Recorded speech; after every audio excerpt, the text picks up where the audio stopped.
तो अभी तक हम अपने जो डी ब्लॉक तत्वों के गुण थे उनके बारे में अध्ययन कर चुके थे। कुछ गुणों के बारे में हमने अध्ययन कर लिया था और कुछ गुणों के बारे में अध्ययन करना शेष है। तो उन्हीं में से हमने एक गुण पढ़ा था, जैसे रंग प्रदर्शित करना। तो मैंने आपको बताया था कि जो तत्व होते हैं उनमें क्या होता है, जब लिगेंडों के साथ आते हैं तो T2G और EG दो प्रकार के कक्षक बन जाते हैं और उनमें इलेक्ट्रॉनों का ट्रांजिशन होता है दृश्य प्रकाश को ग्रहण करके, और इस वजह से वो रंग प्रदर्शित करने लगते हैं। अब हम एक और गुण पे आते हैं, चुंबकीय गुण पे। तो ध्यान दें, पहले चैप्टर में भी हमने जो चुंबकीय गुण पढ़े थे लगभग उन्हीं से समानता रखते हुए ये चुंबकीय गुण है। कैसे काम करते हैं तो आपको पता है, प्रत्येक परमाणु के पास इलेक्ट्रॉन मौजूद रहते हैं और जब इलेक्ट्रॉन मौजूद रहेंगे तो फिर क्या होगा, जैसे स्कैंडियम है, टाइटेनियम, वेलिनियम, कोई भी हो, सभी परमाणुओं के पास इलेक्ट्रॉन है। और इलेक्ट्रॉन, मैंने आपको बताया था फिजिक्स में जब आप चुंबकीय चैप्टर पढ़ोगे, चुंबक वाला, मैग्नेट वाला, तो वो बताएंगे चुंबकत्व का एक महत्वपूर्ण कारण होता है गतिमान आवेश। पहले चैप्टर में भी ये बात बताई थी, अब फिर बता देता हूं कि जब जब कोई आवेश गति करता है तो वो अपने चारों तरफ चुंबकत्व उत्पन्न कर देता है, चुंबकीय क्षेत्र उत्पन्न कर देता है। और ये आपने शुरू से काफी छोटी क्लासों में पढ़ी थी कि विद्युत धारा का चुंबकीय प्रभाव, जब हम किसी चालक में धारा प्रवाहित करते तो उसके चारों ओर चुंबकत्व उत्पन्न होता है, उसे कहते हैं विद्युत धारा का चुंबकीय प्रभाव। तो गतिमान आवेश, जब जब कोई आवेश गति करता है तो चुंबकत्व उत्पन्न होता है। अब आपको पता है इलेक्ट्रॉन कैसे रहते हैं नाभिक के चारों ओर, गतिशील। तो इलेक्ट्रॉन दो तरह की गति दर्शाते हैं, पहले भी मैंने बताया था। गतिमान आवेश अपने पास कौन है परमाणुओं में, इलेक्ट्रॉन। नाभिक में प्रोटॉन और न्यूट्रॉन तो स्थिर माने जाते हैं, न्यूट्रॉन तो आवेश है ही नहीं, प्रोटोनों को हम लगभग स्थिर मानते हैं, लेकिन इलेक्ट्रॉन लगातार गति करते हैं।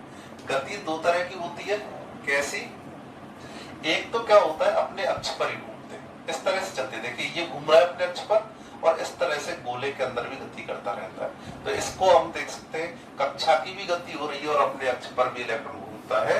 तो इलेक्ट्रॉन दो तरह की गति करता है, एक तो होती है कक्षीय गति और एक होती है चक्रण गति। अपने अक्ष पर घूमना चक्रण है, जिस प्रकार से पृथ्वी की गति है, चंद्रमा की गति है, सूर्य के चारों ओर पृथ्वी चक्कर भी लगा रही है और अपने अक्ष पर भी घूमती है। सेम ऐसे ही इलेक्ट्रॉन अपने अक्ष पर भी घूम रहे हैं और नाभिक के चारों ओर चक्कर लगाते हैं।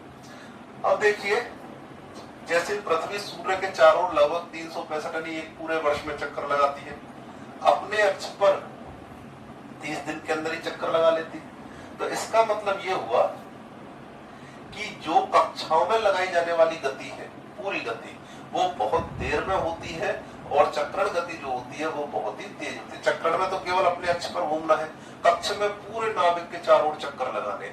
इसका मतलब क्या होगा, कक्षीय गति बहुत स्लो होती है, ठीक, और चक्रण गति कैसे होती है, फास्ट। अब एक चीज और देखें, गतिमान आवेश क्या करता है, चुंबकत्व उत्पन्न करता है। अगर कक्षीय गति होगी तो कक्षीय चुंबकीय आघूर्ण उत्पन्न होगा, कक्षा की वजह से चुंबक है।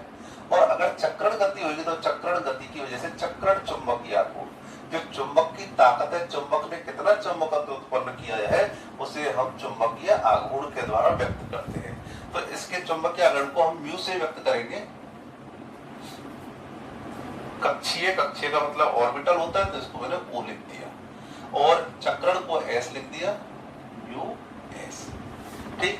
तो एक इलेक्ट्रॉन में कुल चुंबकीय आघूर्ण अगर देखा जाए तो हमारे पास कुल चुंबकीय आघूर्ण हो जाएगा म्यू कुल बराबर म्यू एस प्लस।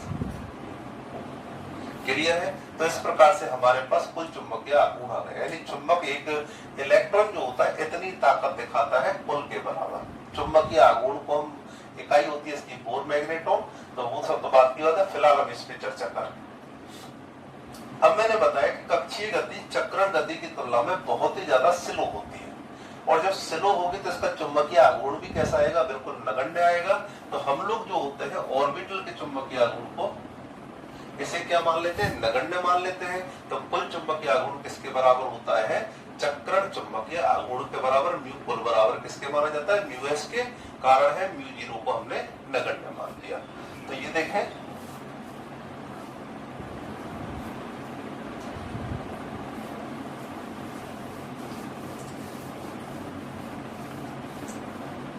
बात आपके समझ में आ गई होगी। इलेक्ट्रॉन गतिमान आवेश है, उसकी वजह से चुंबकत्व दो प्रकार का, एक चक्रण एक कक्षीय। कक्षीय को नगण्य मान लिया क्योंकि कक्षीय गति चक्रण गति की तुलना में कैसी होती है, बहुत धीमी होती है, इस वजह से वहां का इलेक्ट्रॉन चुंबकीय गुण नगण्य माना है।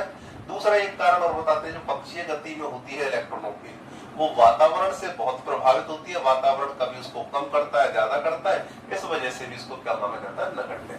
तो हमारे पास आ गया म्यू कुल बराबर म्यू एस। अब इसके लिए एक फार्मूला है हमारे पास, क्योंकि क्वेश्चन वहीं से पूछे जाते हैं, भाषा से कम क्वेश्चन आते हैं, यहाँ से ज्यादा है। तो वो है चक्रण। अच्छा, अब एक चीज और देखिए, मान लीजिए यहाँ पर एक इलेक्ट्रॉन है, ठीक, एक इलेक्ट्रॉन जो होता है उसका चक्रण क्वांटम संख्या, 11वीं में लास्ट में मैंने क्वांटम संख्या पढ़ी है। तो देखिए एक इलेक्ट्रॉन है, इसका चक्रण हो गया आधा, ठीक है। अगर मान लीजिए उल्टा है तो ये हो गया माइनस आधा। जरूरी नहीं है सीधे को प्लस लेके उल्टे को माइनस, किसी को प्लस किसी को माइनस, लेकिन एक प्रकार का चिन्ह होगा। लेकिन हम जानते हैं इलेक्ट्रॉन युग्मित भी होते हैं, तो क्या होगा, एक अगर प्लस हाफ होगा तो दूसरा कितना हो जाएगा, माइनस हाफ। यानी जब तक इलेक्ट्रॉन अयुग्मित रहेगा तब तो देखिए चक्रण का कुछ ना कुछ मान दर्शाएगा, लेकिन इलेक्ट्रॉन युग्मित हो जाएंगे तो बोलिए कुल चक्रण कितना आ जाएगा, 0, एक का प्लस हाफ दूसरे का माइनस हाफ। यानी बात ये आई कि चक्रण इलेक्ट्रॉन का तभी होता है, तभी बना रहता है जबकि उसके अंदर अयुग्मित इलेक्ट्रॉन पाए जाते हैं। अगर इलेक्ट्रॉन युग्मित हो गए तो चक्रण तो होगा, लेकिन जितना एक इलेक्ट्रॉन का चक्रण होगा उससे जस्ट विपरीत बराबर चक्रण हो जाएगा, तो कुल चक्रण कितना जाएगा, 0। तो इसको देखिए कैसे निकालते हैं, इसके लिए सूत्र निकाला गया है, √n+2 पूर्ण मैग्नीट्यूड। ये क्वेश्चन ज्यादा पूछा जाता है।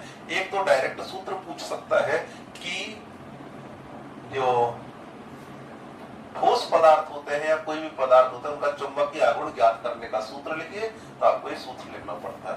अब n क्या है, यहाँ पर n है अयुग्मित इलेक्ट्रॉनों की संख्या, ठीक। अयुग्मित इलेक्ट्रॉन अनपेयर इलेक्ट्रॉनों की संख्या, अकेला इलेक्ट्रॉन सिंगल इलेक्ट्रॉन की संख्या है number of unpaired electron. Values रखनी है आपको, कितने अनपेयर इलेक्ट्रॉन हैं, और उससे आपको म्यू एस इज इक्वल से निकल सकता है। तो देखिए ये आपके पास फार्मूला है, आवश्यक रूप से याद होना चाहिए। अब देखिए मैंने आपको शुरू से बताया इस चैप्टर में कुछ भी याद हो या ना हो, शुरू में स्कैंडियम से लेकर के जिंक तक के तत्वों के इलेक्ट्रॉनिक विन्यास हर हालत में याद होने ही चाहिए, क्योंकि सारे क्वेश्चन उसी से होकर के निकलते हैं। आप देखिए जैसे क्रोमियम कॉपर का इलेक्ट्रॉन विन्यास डायरेक्ट क्वेश्चन पूछ लिया गया। इसके अलावा पूछा गया, जैसे मान लीजिए कैसे क्वेश्चन आते हैं इससे रिलेटेड, तो देखें जैसे आपसे पूछा गया Fe+3 का चुंबकीय आघूर्ण ज्ञात कीजिए। Fe+3 का चुंबकीय आघूर्ण ज्ञात कीजिए। आपको क्या करना है, मैंने बताया था सूत्र में और तो कुछ है ही नहीं है, केवल अयुग्मित इलेक्ट्रॉनों की संख्या है मेन पॉइंट। तो आप Fe का इलेक्ट्रॉनिक विन्यास लिखेंगे डिब्बे वाले फॉर्म में, यानी इस तरह से दर्शाते हो ऑर्बिटल के रूप में। क्या फॉर्म वो है इलेक्ट्रॉनिक विन्यास, तो आपको पता है 3d6 4s2, 1 2 3 4 5, इसके तो 2 भरी दीजिए, और ये हो गए 3d6 4s2। अभी जल्दबाजी नहीं करें, कभी भी क्वेश्चन को पूरा देखें क्या पूछा है, यहां से डायरेक्टली नहीं निकालने की 4 इलेक्ट्रॉन, ठीक। पहले देखें कितना दे रखा है, Fe+3 का मतलब है कितने इलेक्ट्रॉन निकलेंगे, 3 निकलेंगे। तो देखें +3 के लिए 2। अब बात आती है कि इलेक्ट्रॉन यहां से निकाला जाए कि यहां से निकाला जाए। तो आप देखिए इलेक्ट्रॉन इस हिसाब से निकाले जाने होते हैं कि अधिकतम स्थायित्व प्राप्त हो। अधिकतम स्थायित्व कब प्राप्त होता है, जब सारे इलेक्ट्रॉन पहले भरे जाते हैं अयुग्मितों से, फिर युग्मन होता है। तो एक इलेक्ट्रॉन कहां से निकलेगा, यहां से। हो गए 5 इलेक्ट्रॉन। तो बोलिए अयुग्मित इलेक्ट्रॉनों की संख्या कितनी हो गई, 5। अब आप देखिए म्यू बराबर 5 +2, फार्मूला था n+2 का अंडर, ये आ जाएगा √35। 35 का देख लें, लगभग 6 से 36 होता है और 6 होता है उसका अंडर रूट, तो लगभग 5.91 के आसपास इसका आंसर आ जाएगा 5.9। ठीक, तो यहां से आप देखिए इजी गोइंग चुंबकीय आघूर्ण निकाला जाता है। इकाई लिखना ना भूलें, BM बोहर मैग्नेटोन, इस तरह से इसकी इकाई लिखी जाती है। कोई सा भी क्वेश्चन पूछे, CR+3 का पूछ ले, MN+2 का पूछ ले, सभी का आप इसी प्रकार से निकाल सकते हैं। कई बार क्या करता है वो थोड़ी बड़ी क्लासेस में BSc वगैरह में पूछते हैं, और यहाँ का भी पूछ ले। BSc से मेरा मतलब आप अगर PMT का, नीट का पेपर ये सारे देते हैं तो वहां भी हो सकता है क्वेश्चन पूछ लेता है। कैसे क्वेश्चन होते हैं, एक क्वेश्चन यहाँ भी ले लेते हैं। उसमें ये कहा जाता है कि एक परमाणु का चुंबकीय आघूर्ण 1.732 है। ठीक है, तो इसमें अयुग्मित इलेक्ट्रॉनों की संख्या ज्ञात कीजिए। एक स्पीशीज है, एक प्रजाति है जिसमें चुंबकीय आघूर्ण कितना है 1.732, तो आप इसमें अयुग्मित इलेक्ट्रॉनों की संख्या ज्ञात कीजिए। तो क्या करेंगे, 1.732 बराबर अंडर रूट NN+2। अब हमको क्या करना है, ये वाला, ये जो है ये किससे किया जा सकता है, इसको हम करते हैं स्क्वायर के रूप में, NN+2 का स्क्वायर, और ये हो जाएगा स्क्वायर क्या, इसको ही हटाएंगे केवल NN+2, ये अगर हटेगा अंडर रूट तो इसका क्या बन जाएगा, स्क्वायर बन जाएगा। ऐसे ही करते हैं सोल्व। स्क्वायर के बाद अब इसको सोल्व करें, n² + 2n, और इसका गुणा कर लेना जितना भी आता है, लगभग 2.9 के आसपास, 3.1 जो भी आता है देख लेना, मुझे एग्जैक्ट पता नहीं है, तो वो आपके पास आ जाएगा। उस वैल्यूज को आप इधर की तरफ ले जाएंगे, जैसे मान लीजिए 2.98 आ गया, मैं वैसे अंदाज से बता रहा हूँ, n² + 2n - 2.98। ठीक, ये आने के बाद अब आपके पास एक श्रीधराचार्य समीकरण आती है, उसको अपन कोई भी वैल्यू सॉल्व करना होता है, जैसे यहां से हमको n सॉल्व करना है तो वो ऐसे निकाली जाती है।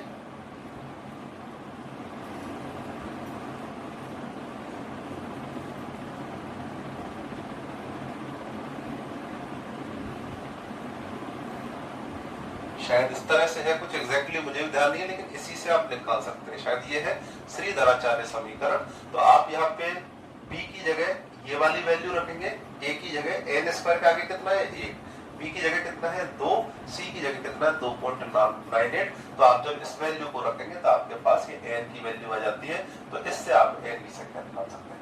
वैसे आप डायरेक्ट एक काम कर सकते हैं, इसको निकालोगे, झंझट करोगे, केवल श्रीधराचार्य समीकरण को इसके बाद लिख दीजिए। ठीक, और n का मान कैसे निकालेंगे, तो जितना भी पॉइंट पीछे उस हिस्से को हटा दीजिए, बस आगे वाले अंक को लिख दीजिए, यहाँ पे n बराबर 1 आएगा। ठीक, अब मैं आपको बताता हूँ क्या है सिस्टम। देखें, क्वेश्चन जब करना है, दो तरह की परीक्षाएं होती है, एक तो होती है ऑब्जेक्टिव और एक होती है सब्जेक्टिव। अगर ऑब्जेक्टिव पेपर है तब तो आपको ये सब मायाजाल करने की जरूरत ही नहीं है, सीधा उत्तर निकालेंगे। कैसे, यदि चुंबकीय आघूर्ण 1 पॉइंट कुछ दे रखा है, कितना भी, तो आंसर आएगा, अयुग्मित इलेक्ट्रॉन आएंगे 1। 2 पॉइंट कुछ दे रखा है तो 2, 3 पॉइंट कुछ है तो 3, और 4 पॉइंट कुछ है तो 4। लेकिन निकालना पड़े तो भी हमारे पास ट्रिक है, फार्मूला लिखा, यहाँ तक पहुंचे, श्रीधराचार्य समीकरण लिख लीजिए, वैल्यूज वगैरह रख लीजिए, उसे सॉल्व करने की जरूरत नहीं है, डायरेक्टली आंसर लिख दीजिए। मैंने बताया जिस हिसाब से 1 पॉइंट है तो 1, 2 पॉइंट अगर दे रखा है तो 2, 3 पॉइंट दे रखा है तो 3, आपका आंसर बिल्कुल ठीक आएगा। तो ये तो आपके पास एक तरह से न्यूमेरिकली पोर्शन मान लो, या न्यूमेरिकल तो क्या है, एक तरह से सूत्र से इलेक्ट्रॉन वगैरह निकालना है, चुंबकीय आघूर्ण निकालना। अभी आपके कोर्स में 12th के हिसाब से केवल अयुग्मित इलेक्ट्रॉनों की संख्या से और चुंबकीय आघूर्ण आपको ज्ञात करना होता है। अब देखें, हमारे पास हमने देखा चुंबकत्व के आधार पर वैसे तो 5 प्रकार के पदार्थ थे, तो पहले चैप्टर में हमने 5 पढ़े थे, अब हम पढ़ेंगे 3 पदार्थ। ठीक है, डिटेल में पढ़ी नहीं थी हमने, तो देखिए एक तो पदार्थ है हमारे पास प्रतिचुंबक।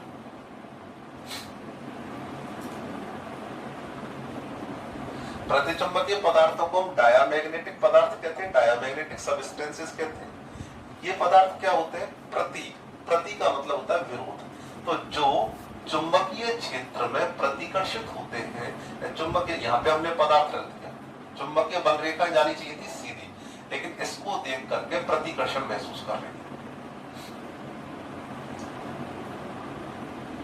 ठीक, वे पदार्थ जो चुंबकीय क्षेत्र से प्रतिकर्षित होते हैं उन्हें कहते हैं प्रतिचुंबकीय पदार्थ। इन पदार्थों में अयुग्मित इलेक्ट्रॉन, अगर मान लीजिए अयुग्मित इलेक्ट्रॉन होता तो क्या करता, चक्रण करता तो चक्रण चुंबकीय आघूर्ण होता। तो ये वो पदार्थ है जिनमें कोई अयुग्मित इलेक्ट्रॉन नहीं पाया जाता, अर्थात सारे इलेक्ट्रॉन युग्मित अवस्था में पाए जाते हैं। तो जैसे देखिए Zn है, Zn के बारे में पूछ रहे, Zn+2 के बारे में 1 2 3 4 5 6 7 8 9 10। बोलिए Zn+2 का विन्यास 3d10 होता है, अर्थात कैसा पदार्थ है, प्रतिचुंबकीय। Cu+1 का देखें, Cu का विन्यास क्या है, 3d10 4s1। Cu+1 में एक इलेक्ट्रॉन निकल गया, कितना रह गया, 3d10। इसका मतलब ये भी कैसा हो जाएगा, प्रतिचुंबक। तो आप समझ सकते हैं प्रतिचुंबकीय पदार्थ वे हैं जिनमें अयुग्मित इलेक्ट्रॉन अनुपस्थित होते हैं, अर्थात उनका चक्रण चुंबकीय आघूर्ण 0 होता है। देखिए इसके बाद हम लेते हैं दूसरे पदार्थ है अनुचुंबकीय।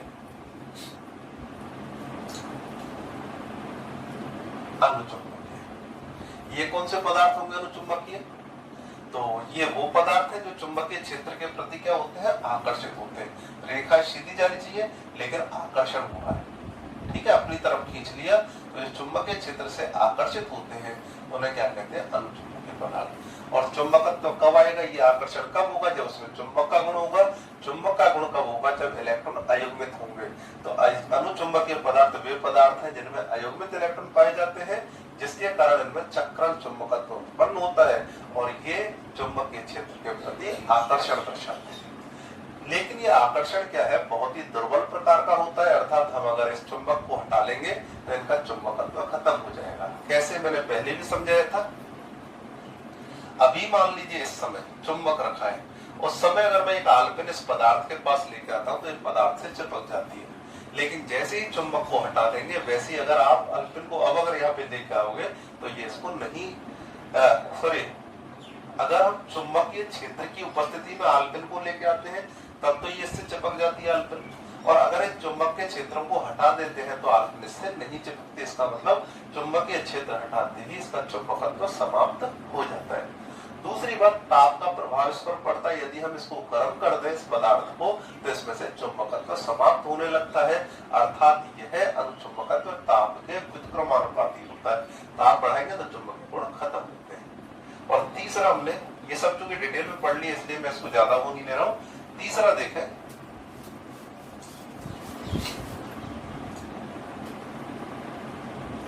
लौह चुंबकत्व।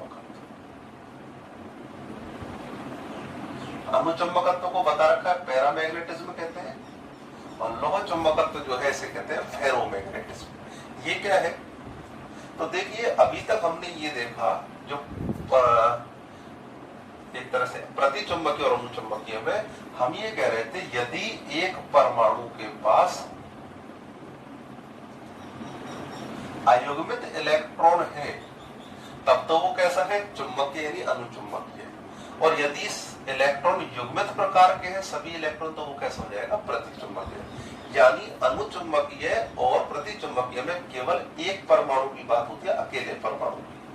लौह चुंबकत्व में क्या होता है, हम पूरे परमाणुओं के समूह की बात करें। जैसे हमसे कहा जाए Fe+3 के बारे में, तो अभी अभी हमने देखा था Fe+3 में 5 इलेक्ट्रॉन थे, तो यहाँ का उदाहरण किसका आ जाएगा, अनुचुंबकत्व का। लेकिन अगर हमसे कहा जाए Fe, तो Fe क्या है, परमाणु, और एक परमाणु में क्या होगा, एक Fe, दूसरा, तीसरा, चौथा, पांचवा, ऐसे अनंत परमाणु होते हैं, ठीक है। तो वहां पर क्या होता है, प्रत्येक परमाणु एक छोटे चुंबक की तरह कार्य करता है, जिसे हम कहते हैं डोमेन। किस नाम से जानते हैं, डोमेन। फिर से सुन ले, प्रत्येक परमाणु एक लघु चुंबक की तरह कार्य करता है जिसको हम डोमेन कहते हैं। तो देखिए Fe के अंदर भी अयुग्मित इलेक्ट्रॉन तो है, ये कितने हो जाएंगे, 3d6 4s2, तो 4 अयुग्मित इलेक्ट्रॉन है। तो प्रत्येक परमाणु का अपना चुंबकीय आघूर्ण होता है। जैसे ही हम चुंबकीय क्षेत्र लगाते हैं इनके लिए, तो देखिए इसके इलेक्ट्रॉनों के कारण चुंबकीय आघूर्ण इस दिशा में व्यवस्थित हो गया, दूसरे की वजह से भी इस दिशा में, तीसरे की वजह से भी चौथा, और ये पांचवा। अब हम कहते हैं ऐसे ही क्यों व्यवस्थित होते हैं, तो ये हर एक पदार्थ की प्रकृति होती है कि उसको कैसे व्यवस्थित होना है। तो लौह चुंबकीय पदार्थों की प्रकृति ऐसी है कि उनके सारे इलेक्ट्रॉन समान दिशा में व्यवस्थित होते हैं, यानी सारे इलेक्ट्रॉनों के चुंबकीय आघूर्ण समान दिशा में व्यवस्थित होते हैं। तो बताइए, पहले केवल एक इलेक्ट्रॉन से संबंधित चुंबकीय आघूर्ण लेना था, एक परमाणु से। अब बताइए बहुत सारे परमाणुओं का चुंबकीय आघूर्ण जुड़ेगा, तो इसका मतलब चुंबकीय आघूर्ण बहुत अधिक हो जाएगा। तो ये चुंबकीय क्षेत्र में प्रबलता से आकर्षित होते हैं, चुंबकीय क्षेत्र को प्रबलता से आकर्षित करते हैं। फिर से समझ लें, अगर अकेले को ले, चार को मिटा दूं और अकेले को लूं, तब तो ये किसका उदाहरण है, अनुचुंबकत्व का। और यदि परमाणुओं का एक परमाणु लिया तो अनुचुंबकीय, और पूरे परमाणुओं का समूह हो और उन सबके जो चुंबकीय आघूर्ण है वो समान दिशा में व्यवस्थित हो जाते हैं, तो कुल चुंबकीय आघूर्ण का मान बहुत अधिक प्राप्त होता है और वो चुंबकत्व को प्रबलता से आकर्षित करते हैं। ऐसे पदार्थों को कहते हैं लौह चुंबकीय पदार्थ। अब इनमें देखिए एक बात और है, ये लौह चुंबकीय पदार्थों में, कि अब मान लीजिए इनमें एक बार चुंबकत्व प्रेरित हो गया, चुंबकीय क्षेत्र लगाने से मैं आल्पिन लेके आया, तो ये फटाफट से अपने आप से चिपका लेंगे। ठीक, मैं इस क्षेत्र को हटा देता हूं, अब लेके आता हूं मैं आल्पिन यहाँ पे, तो ये अभी भी आल्पिन को अपने आप से चिपका लेते हैं। कारण है कि इनमें चुंबकत्व बहुत ज्यादा है और ये चुंबकत्व कैसा होता है, स्थायी चुंबकत्व होता है। क्लियर? तो इस तरह से हम लौह चुंबकत्व के बारे में बता सकते हैं। तो ये हमारे पास चुंबकीय गुण हो गए। तो आपसे पूछा जाए क्या कारण है, डी ब्लॉक तत्व चुंबकीय गुण दर्शाते हैं, आप बता सकते हैं कि इनमें n-1 d कक्षकों में अयुग्मित इलेक्ट्रॉन उपस्थित रहते हैं, इस वजह से चुंबकीय गुण प्रदर्शित करते हैं। कोई भी चुंबकीय आघूर्ण निकलवाए तो आराम से म्यू बराबर √n+2 से निकाल सकते हैं। तो ये हमारे पास चुंबकीय गुण हो गया। अब हम अगले गुण की तरफ बढ़ते हैं और वो है हमारे पास परिवर्ती या परिवर्तनशील, लिख लीजिए, ऑक्सीकरण अवस्थाएं। इसे कहते हैं हम वेरिएबल ऑक्सीडेशन स्टेट। पूरा नहीं लिखा मैंने, परिवर्ती ऑक्सीडेशन स्टेट। ठीक, तो देखिए क्या है परिवर्तनशील ऑक्सीकरण अवस्था। तो सबसे पहली बात तो ये ऑक्सीकरण अवस्था ही क्या कंसेप्ट है। तो देखें, जैसे सोडियम की बात करें, सोडियम में इलेक्ट्रॉनिक विन्यास होता है 1s2 2s2 2p6 3s1।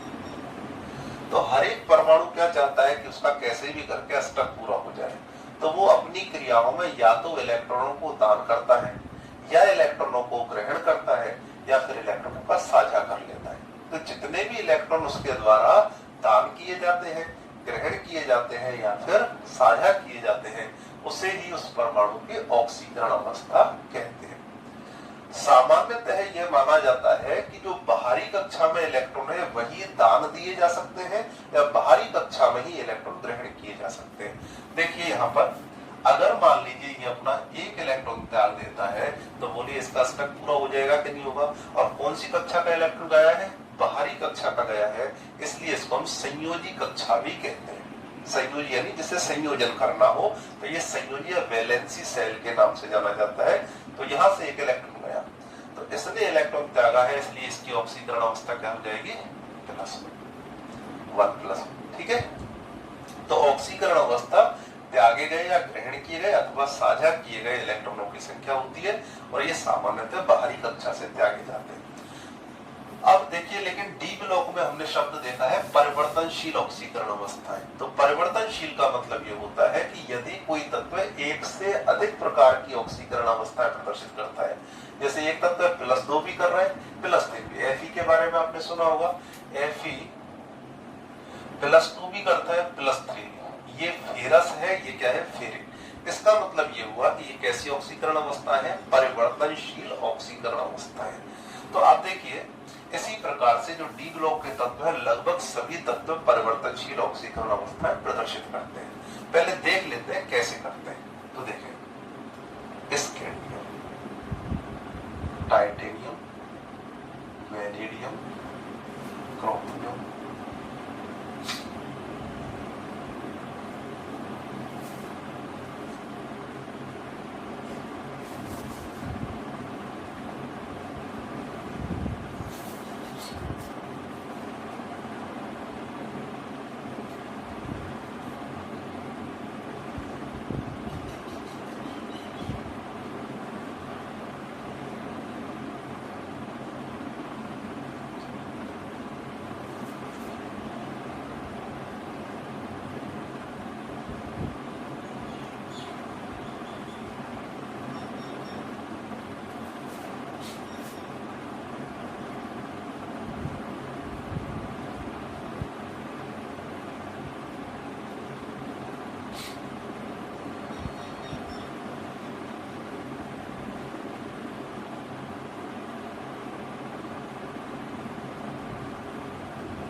देख सकते हैं पूरा एक टेबल जैसा आ गया है और यहाँ पे प्रत्येक तत्व जो है बहुत सारी ऑक्सीकरण अवस्थाएं दर्शाता है।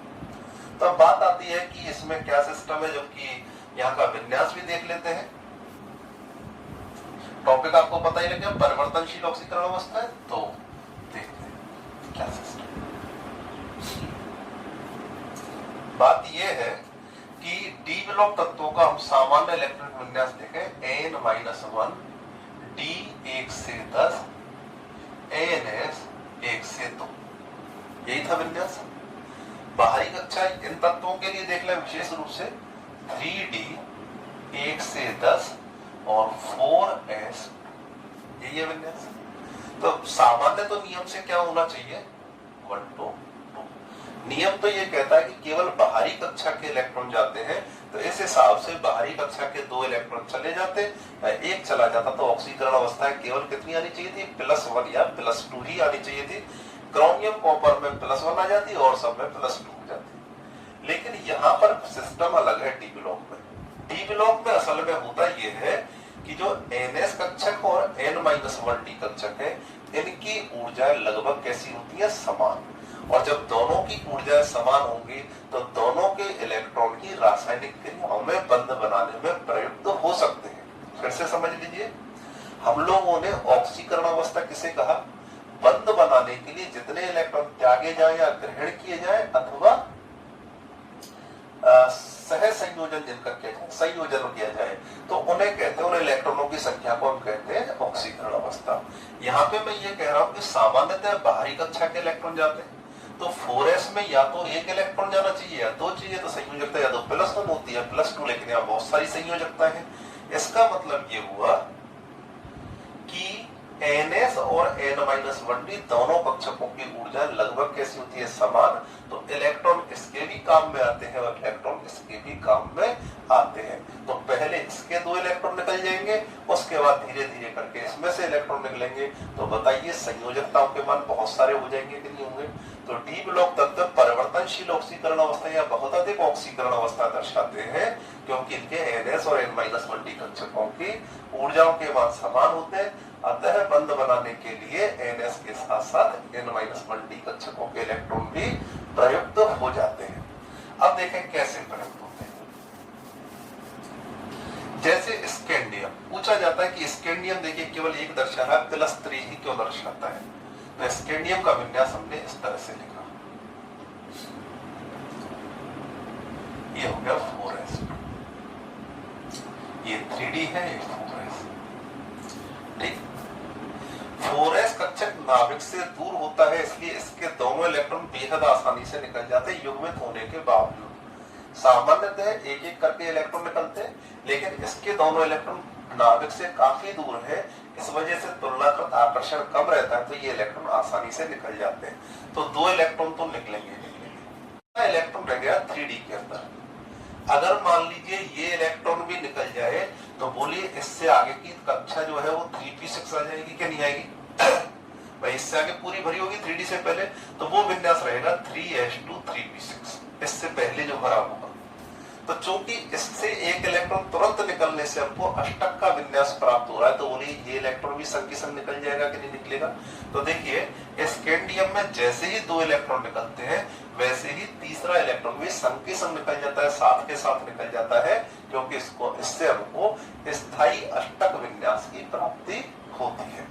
तो यहाँ पे देख सकते हैं, हम कह सकते हैं, पूछता है क्या कारण है, स्कैंडियम केवल +3 ऑक्सीकरण अवस्था दर्शाता है। कारण है कि +3 ऑक्सीकरण अवस्था में यह स्थायी अष्टक विन्यास को प्राप्त करता है। ठीक, अब लेते हैं हम टाइटेनियम को। टाइटेनियम का विन्यास होता है 3D to 4s। जैसे ही डी कक्षकों में इलेक्ट्रॉन भरने लगते हैं, इन कक्षकों का स्थायित्व बढ़ने लगता है। ये ठीक है, ऐसे मान लीजिए कि कोई व्यक्ति अगर किराए पर कमरे देता है और उसके 4-5 कमरे हैं, तो जैसे जैसे कमरों में मतलब एक तरह से किराएदार आने लगेंगे, तो उसको खुशी होती है स्थायित्व की, चलो धीरे धीरे किराया बढ़ता चलेगा, आता चलेगा उसके अंदर किराएदार। तो ऐसे यहाँ पे कक्षकों में भी जैसे जैसे इलेक्ट्रॉन आते हैं स्थायित्व बढ़ता है। अब इन इलेक्ट्रॉनों का निकलना आसान नहीं होगा, तो कैसे होगा, पहले 2 इलेक्ट्रॉन ये तो निकलेंगे ही निकलेंगे, नाभिक के बाहर है, इसलिए कौन सी अवस्था दर्शाएगा, +2। अब ऐसा नहीं एकदम से निकल जाए। अब अगर मान लिया आवश्यकता पड़ी 3 निकल लेंगे तो तीसरा इलेक्ट्रॉन निकलता है, फिर आवश्यकता पड़ी तो चौथा। तो कौन सी ऑक्सीकरण अवस्था गई? 2 3 4। वेनेडियम में विन्यास हो गया 3d3 वाला, तो देखो क्या हो जाएगा, 2 तो निकलेंगे, 2 तो परमानेंट मानिए, फिर 3 4 5 हो गई। क्रोमियम का विन्यास आपको पता है 3d5 4s1, एक इलेक्ट्रॉन निकला तो +1, 2 3 4 5 6। जब तक अयुग्मित इलेक्ट्रॉन है उनका निकलना आसान है क्योंकि इनको बांधने वाला कोई नहीं है। मैग्नीज में देखें 3d5 4s2, 2 3 4 5 6 7। पूछ लेता है क्या कारण है, Mn जो है +7 ऑक्सीकरण अवस्था दर्शाता है, तो हम कह सकते हैं कि इसके 3d कक्षकों में 5 अयुग्मित इलेक्ट्रॉन होते हैं और 4s के 2 इलेक्ट्रॉन होते हैं, तो कुल इलेक्ट्रॉन 7 को त्याग करके +7 ऑक्सीकरण अवस्था दर्शाता है।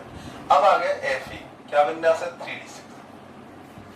ये तो बाहरी कक्षक थे, नाभिक से दूर थे, इस वजह से निकल जाते थे, लेकिन अब ये देखिए तीसरी कक्षा नाभिक के पास होगी, तो जैसे जैसे इलेक्ट्रॉनों का युग्मन हो जाता है और नाभिक से समीपता रहती है, तो एक तो ये इलेक्ट्रॉन इसको बांध के रखता है, आसानी से नहीं जाने देता, दूसरा नाभिक ने भी बांध के रखा है, तो इसका मतलब ये इलेक्ट्रॉन अब भाग नहीं लेंगे क्रिया में। तो कौन निकलेंगे? 2 3 4 5 6। यानी जैसे जैसे इलेक्ट्रॉनों का युग्मन होता है वैसे वैसे उनका त्यागना मुश्किल हो जाता है। उसके बाद देखें कोबाल्ट में तो कितना 2 3 4 5। निकल में देखें 2 3 4। कॉपर में एक इलेक्ट्रॉन यहां से निकल जाता है। कॉपर अपवाद है कि ये +2 ऑक्सीकरण अवस्था भी दर्शाता है, इसमें कभी चर्चा करेंगे बाद में। बाकी कॉपर +2 भी दर्शाता है, ये अपवाद के रूप में होता है, ठीक। और जिंक के लिए देखें बाह्यतम तो निकल जाएंगे तो केवल +2 ऑक्सीकरण अवस्था ही दर्शाता है। तो ये हमारे पास एक बात आ गई कि पहला क्वेश्चन तो ये कि डी ब्लॉक परिवर्तनशील ऑक्सीकरण अवस्था क्यों दर्शाते हैं, बता सकते हैं। n-1d यानी 3d और 4s कक्षकों की ऊर्जा लगभग कैसी होती है, समान होती है, इसलिए दर्शाते हैं। दूसरी बात, स्कैंडियम और जिंक केवल +3 या +2 ऑक्सीकरण अवस्था क्यों दर्शाते हैं, क्योंकि इससे तो हमको क्या होता है पूर्ण पूरित अष्टक विन्यास प्राप्त होगा +3 दर्शाने से। और जिंक से +2 भी क्यों दर्शाया जाता है, क्योंकि इनके जो 3d कक्षक होते हैं वो पूर्ण पूरित होते हैं, जिनसे इलेक्ट्रॉन निकालना आसानी से संभव नहीं होता है। एक क्वेश्चन है, देख सकते हैं इसमें ट्रेंड, स्कैंडियम से Mn तक 3 4 5 6 7। बोलिए अधिकतम ऑक्सीकरण अवस्थाएं बढ़ती जा रही हैं और फिर Mn के बाद वापस से घट रही है 6 5 4 2 इस तरह से। इसका मतलब क्या, आपसे पूछा जाता है क्या कारण है स्कैंडियम से Mn तक ऑक्सीकरण अवस्थाएं बढ़ती हैं, इसके बाद फिर कम होने लगती है। रीजन आपने देखा, मैंने एक एक करके बताया। स्कैंडियम से Mn तक जाने पर 3d यानी n-1d कक्षकों में अयुग्मित इलेक्ट्रॉनों की संख्या बढ़ती है, 3d1 d2 d3 d5 d5। तो अयुग्मित इलेक्ट्रॉनों की संख्या बढ़ती है जो कि आसानी से त्यागे जा सकते हैं और ऑक्सीकरण अवस्था में वृद्धि को दर्शाते हैं। उसके बाद 3d कक्षकों के इलेक्ट्रॉन कैसे होने लगते हैं, युग्मित होने लगते हैं, जिन्हें त्यागना आसानी से संभव नहीं होता है। अतः इनके अयुग्मित इलेक्ट्रॉनों की संख्या कम होने के कारण ऑक्सीकरण अवस्थाओं के मान भी कम होते जाते हैं। अब इसमें देखिए एक चीज और, तो ये तो इतना हो गया। जिनकी भी उच्च ऑक्सीकरण अवस्थाएं होती हैं, ये उच्च ऑक्सीकरण अवस्थाएं या तो फ्लोरीन के संग बंध बनाती हैं या फिर ऑक्सीजन के संग। जैसे वेनेडियम है VF6-। यहाँ पे वेनेडियम की अगर ऑक्सीकरण अवस्था पूछी जाए तो वो निकलेगी +5। कैसे निकलती है, X इसकी -6 हो जाएगी, एक फ्लोरीन पे -1 होता है, -1 ये आवेश, तो उधर जाएगा तो X = 5 हो जाएगी। अब वेनेडियम की अगर आप कहें कि ये क्लोरीन से बंध बना सकता है तो नहीं बना सकता, ब्रोमीन से बना सकता है नहीं, किसी परमाणु से नहीं बना सकता, या तो फ्लोरीन से बनाता है या ऑक्सीजन से बनाता है। कारण क्या है, तो उसके पीछे रीजन है कि देखिए अगर एक तो फ्लोरीन आवर्त सारणी में सबसे छोटा है, तो जब 6 परमाणुओं को अपने आप से जोड़ेगा तो छोटे छोटे समूह तो चारों तरफ जुड़ सकते हैं। अगर वेनेडियम के चारों ओर बड़े बड़े परमाणु जोड़े जाएंगे तो बोलो कौन सी बाधा उत्पन्न हो जाएगी, त्रिविम बाधा। इसलिए ये बड़े एक तो अपने छोटे आकार के कारण उच्च ऑक्सीकरण अवस्थाओं से जुड़ते हैं, और दूसरी बात इनकी विद्युत ऋणता बहुत ज्यादा होती है। फ्लोरीन सबसे विद्युत ऋणी, ऑक्सीजन दूसरे नंबर पे। तो बोलिए जब विद्युत ऋणी ज्यादा होगा, विद्युत ऋणता का मतलब क्या है, अपने साथी से इलेक्ट्रॉन खींचने की प्रवृत्ति। यहाँ पे वैनेडियम के पूरे 5 इलेक्ट्रॉन खींच रहे हैं, तो इतनी ताकत तो किसी विद्युत ऋणी परमाणु में हो सकती है जो इतने सारे इलेक्ट्रॉन खींच सकता है। तो अधिक विद्युत ऋणता और छोटे आकार के कारण ही ये तत्व जैसे वैनेडियम हुआ, क्रोमियम हुआ, मैग्नीज हुआ, ये किसके संग बंध बनाते हैं, फ्लोरीन और ऑक्सीजन जैसे परमाणुओं के साथ बंध बनाते हैं। एक क्वेश्चन और है, उसमें मैं बाद में डिस्कस करूंगा अगली क्लास में, वो थोड़ा अलग क्वेश्चन है, अभी अपनी किताब में नहीं है, एनसीईआरटी में है। फिर से सुन ले, क्रोमियम, मैग्नीज वगैरह ये सब है और तत्वों से बंध न बनाकर के कौन सी अवस्थाओं में, अपनी उच्च ऑक्सीकरण अवस्थाओं में फ्लोरीन या ऑक्सीजन से बनाते हैं। कारण है इनके छोटे आकार और दूसरा है उच्च विद्युत ऋणता के कारण। क्लियर। अब देखें अगले पॉइंट में, अगला एक बात और समझें, एक कॉन्सेप्ट है केंद्रीय परमाणु पर ऑक्सीकरण अवस्था, ये समानुपाती होती है अम्लीयता। यानी अगर केंद्रीय परमाणु की ऑक्सीकरण अवस्था अधिक है जब, तो अम्लीयता कैसी हो जाएगी, अधिक, और अगर कम है तो अम्लीयता कैसी हो जाएगी, कम। तो जैसे आपसे पूछा जाए MnO, MnO2 और Mn2O7, इनमें पूछ लिया अम्लीयता का क्रम क्या होगा। तो यहाँ देखें Mn पर कितना आवेश है, +2, इसकी ऑक्सीकरण अवस्था +4 और इसकी कितनी हो जाएगी, +7। ये सब निकालना मैं बता चुका था पहले कभी, तो आप लोग यहीं से देख लें, +2 +4 +7। बोलिए अम्लीयता सबसे ज्यादा किसकी, इसकी, इससे कम इसकी और इससे कम इसकी। प्रकृति में ये क्षारीय होता है भाई, जिसकी अम्लीयता कम वो क्षारीय, ये बीच का है इसलिए अभयधर्मी होगा, और ये कैसा हो जाएगा, अम्लीय। तो यहाँ से आपसे कोई सा भी क्वेश्चन पूछे कौन अम्लीय है कौन क्षारीय, तो ऑक्सीकरण अवस्थाओं से निकाल लें, जिसकी ऑक्सीकरण अवस्था ज्यादा वो क्या है, अम्लीय। संग में ही एक और गुण है, इसमें समानुपाती कर देता हूं, सहसंयोजी नेचर, सहसंयोजन प्रकृति। दो चीजें, यदि केंद्रीय परमाणु पर ऑक्सीकरण अवस्था ज्यादा होती है तो वो अम्लीय भी होती है, और अगर केंद्रीय परमाणु पर ऑक्सीकरण अवस्था ज्यादा होती है तो वो सहसंयोजक होती है। कैसे, तो इसके लिए एक फाइयान का नियम है, वो यही कहता है कि केंद्रीय परमाणु पर जितना धनावेश होगा वह उतना ही अधिक ध्रुवणता पैदा करता है, और जितनी ध्रुवणता पैदा होती है उतनी सहसंयोजक प्रवृत्ति पैदा होती है। वैसे आपको सलाह यही है कि आप इसको डायरेक्ट याद कर लें, कॉन्सेप्ट अपन कभी क्लासों में डिस्कस कर लेंगे, फिलहाल आप इसको डायरेक्ट याद करें। तो आपसे पूछा जाए इनमें कौन, तो दो तरह के यौगिक होते हैं, एक तो होते हैं आयनिक और एक होते हैं सहसंयोजक। तो जो सहसंयोजकता दर्शाएगा उसकी तो आयनिक प्रवृत्ति कम होगी, और जो आयनिक दर्शाएगा उसकी सहसंयोजक प्रवृत्ति कम होगी। तो आपसे पूछा जाए इनमें कौन आयनिक होगा और कौन सहसंयोजक, तो ये आयनिक हो जाएगा और ये कैसा हो जाएगा, सहसंयोजक। क्लियर हुआ ऑक्सीकरण अवस्था है। तो जितने भी क्वेश्चन है छोटे छोटे हैं, आप लोगों को पूछ लिया क्रोमियम और कॉपर +1 क्यों दर्शाते हैं, तो आपके पास आंसर है कि ये 3d5 4s1 दर्शाता है, ये 3d10 4s1 दर्शाता है, तो बाह्यतम कोश में एक इलेक्ट्रॉन होने के कारण ये +1 ऑक्सीकरण अवस्था दर्शाते हैं। एक और लास्ट इसमें ऑक्सीकरण अवस्था में है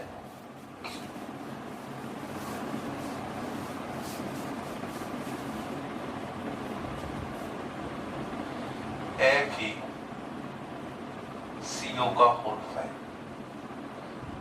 NiCO का होल 4, CrCO का होल 7। यहाँ पे आप देख सकते हैं कि विशेष प्रकार के समूह से केंद्रीय धातुएं जुड़ी हुई है। ये सब वही डी ब्लॉक की धातु है। ये किससे जुड़ी है, इसे कहते हैं CO, कार्बन मोनोऑक्साइड, और इसे सम्मिलित रूप से कहते हैं कार्बोनिल लिगेंड। क्या कहते हैं, कार्बोनिल लिगेंड। इस साल में बोर्ड पेपर में पूछा गया था। अगर आप देख लेना केंद्रीय परमाणु से CO किसी भी प्रकार से जुड़ा आ जाए तो उसमें कोई तरह का क्वेश्चन नहीं करे, सीधी सी बात है, उस समय केंद्रीय धातु का ऑक्सीकरण अंक कितना हो जाएगा, 0। ठीक है। तो यदि केंद्रीय धातु परमाणु कार्बोनिल लिगेंड से जुड़ा होता है तो केंद्रीय धातु परमाणु का कितना होता है, ऑक्सीकरण अवस्था 0 होती है। इसे याद रख लीजिए। तो इस तरह से ये होगी हमारे पास ऑक्सीकरण अवस्था है। अब लास्ट गुण बचा है उसको कर लेते हैं। वो है उत्प्रेरकीय।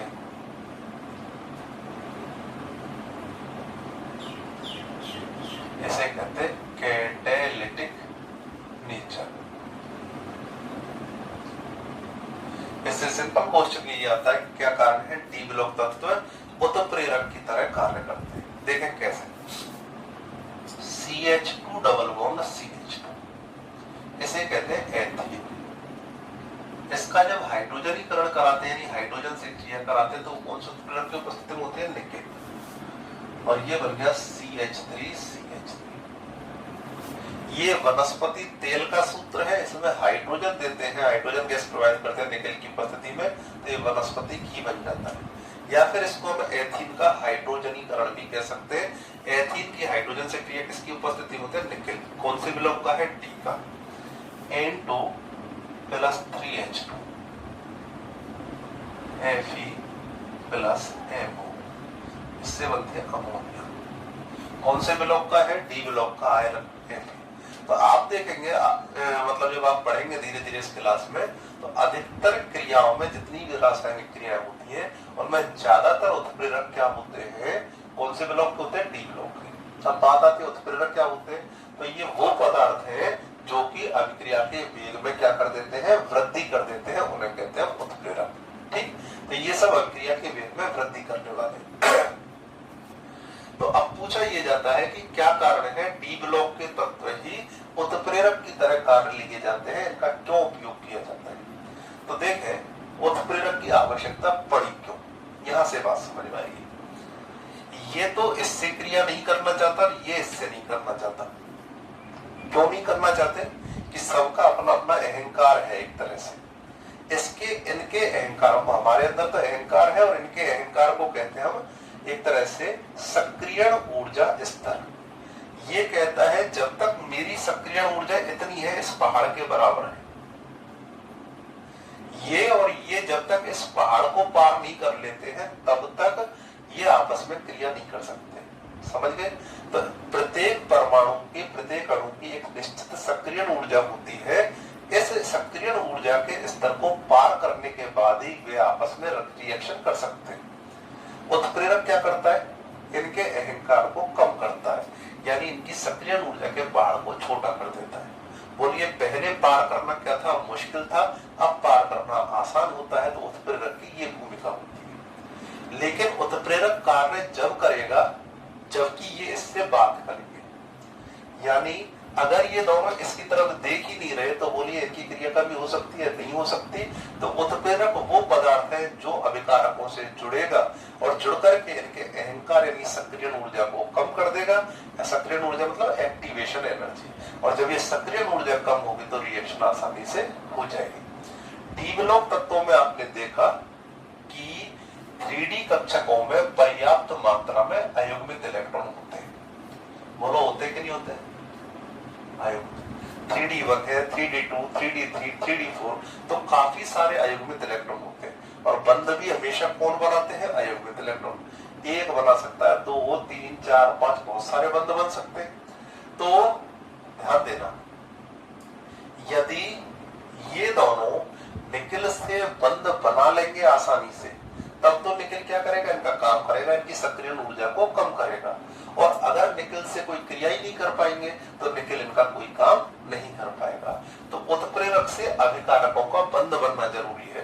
तो हमें ऐसे उत्प्रेरक लेने पड़ेंगे जो बंध बनाने की सुविधा प्रोवाइड कराएं। और ये सुविधा कहां से दे रहे हैं? कि इनके पास पर्याप्त मात्रा में अयुग्मित इलेक्ट्रॉन है। तो आपसे पूछा जाए कि क्या कारण है डी ब्लॉक तत्व आसानी से उत्प्रेरक की तरह व्यवहार करते हैं, तो हम कह सकते हैं डी ब्लॉक तत्वों के 3D कक्षकों में पर्याप्त मात्रा में अयुग्मित इलेक्ट्रॉन होते हैं जो कि अभिकारकों से बंधित होकर उनकी सक्रिय ऊर्जाओं के मान को कम कर देते हैं और रासायनिक क्रियाएं आसानी से हो जाती है। ये कुछ उदाहरण है। तो इसी के साथ अपना डी ब्लॉक वाला जो हिस्सा है वो कंप्लीट होता है।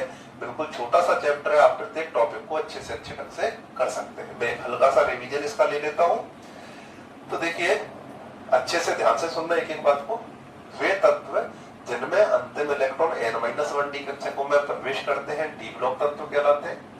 इन तत्वों को हम संक्रमण तत्व भी कहते हैं। सामान्य इलेक्ट्रॉनिक विन्यास n-1d 1 से 10 तक और ns 1 से 2 तक होता है। सामान्य विन्यास में 3D में इलेक्ट्रॉन भरे जाने हैं तो 3d1 3d2 इस तरह से भरे जाते हैं। क्रोमियम कॉपर इसमें अपवाद होते हैं। 3d4 4s2 और 3d9 4s2 के स्थान पर 3d5 4s1 और 3d10 4s1। उसके पीछे रीजन है अर्धपूरित स्थायी विन्यास। उसके बाद हमने देखा था कि इनके गुणों पर आ गए थे। हमने देखा इनके आकार जो होते हैं अनियमित परिवर्तन दर्शाते हैं। रीजन था कि इनका परिरक्षण प्रभाव और प्रभावी नाभिकीय आवेश बाएं से दाएं जाने पर बढ़ता है। कभी परिरक्षण प्रभाव बढ़ जाता है, कभी नाभिकीय आवेश। आयनन एंथैल्पी के मान कैसे होते हैं? लगभग समान। रीजन क्या था? और ये छोटी छोटी सी बातें बस इतने सी याद करनी है। आयनन एंथैल्पी के मान लगभग समान है। कारण है परिरक्षण प्रभाव और नाभिकीय आवेश एक दूसरे को प्रतिसंतुलित कर देते हैं। उसके बाद हमने देखा था धात्विक प्रवृत्ति, तो हमने ये बताया था धातु उतनी ही मजबूत और धात्विक सामर्थ्य उच्च गलनांक तभी दर्शाएगी जब वो बंध ज्यादा बनाएगी, और बंध ज्यादा कब बनेंगे? जब उसमें अयुग्मित इलेक्ट्रॉन होंगे। तो हमने कहा था स्कैंडियम से मैग्नीज तक जाने पर क्या होता है? अयुग्मित इलेक्ट्रॉनों की संख्या बढ़ती है, क्रोमियम तक बढ़ती है। इसका मतलब बंध सामर्थ्य बढ़ती है तो धात्विक सामर्थ्य भी बढ़ेगी। मैग्नीज की कम, आयरन की थोड़ी ज्यादा, फिर उसके बाद लगातार कम। मैग्नीज की कम क्यों है? अर्धपूरित स्थायी विन्यास के कारण। उसके बाद युग्मित इलेक्ट्रॉन बढ़ते हैं, युग्मित की वजह से बंध बनाने की क्षमता कम हो जाती है। उसके बाद हमने रंग के बारे में पढ़ा था। रंग में मैंने बताया कि जो डी कक्षक है वो दो हिस्सों में बढ़ जाते हैं, T2G और EG। तो निम्न ऊर्जा स्तर से उच्च ऊर्जा स्तर में इलेक्ट्रॉन जाते हैं दृश्य ऊर्जा के विकिरण ग्रहण करके। इस वजह से इलेक्ट्रॉनों के आवागमन के कारण जो स्पेक्ट्रम प्राप्त होते हैं वही रंग के रूप में प्रदर्शित होते हैं। एक हमारे पास है अंतराकाशीय यौगिक। तो अंतराकाशीय यौगिकों में क्या होता है? जो डी ब्लॉक के तत्व है, धातु परमाणु होते हुए क्रिस्टल के रूप में व्यवस्थित होते हैं, उनके बीच में अंतराकाशीय स्थल होते हैं। उनमें बोरोन, कार्बन, नाइट्रोजन, हाइड्रोजन जैसे छोटे परमाणु व्यवस्थित हो जाते हैं। इस व्यवस्थित परमाणु की व्यवस्था को हम अंतराकाशीय यौगिक कहते हैं। एक हमारे पास मिश्र धातु है। मिश्र धातु में क्या होता है? जैसे लोहे का क्रिस्टल जालक है, पूरा लोहे का क्रिस्टल बना हुआ है। उसमें क्या होता है? जब हम दूसरे धातु परमाणु को मिलाते हैं तो लोहे के परमाणु तो हट जाते हैं कुछ परमाणु, और उनके स्थान पे दूसरे परमाणु आ जाते हैं। तो इस प्रकार से सारे क्या होता है? मिश्रित होकर के एक नया यौगिक बना लेता है, उसे हम मिश्र धातु कहते हैं। आज के टॉपिक हमने पढ़ी है तो ये आपको अच्छे से समझ में आ गए होंगे। कल हम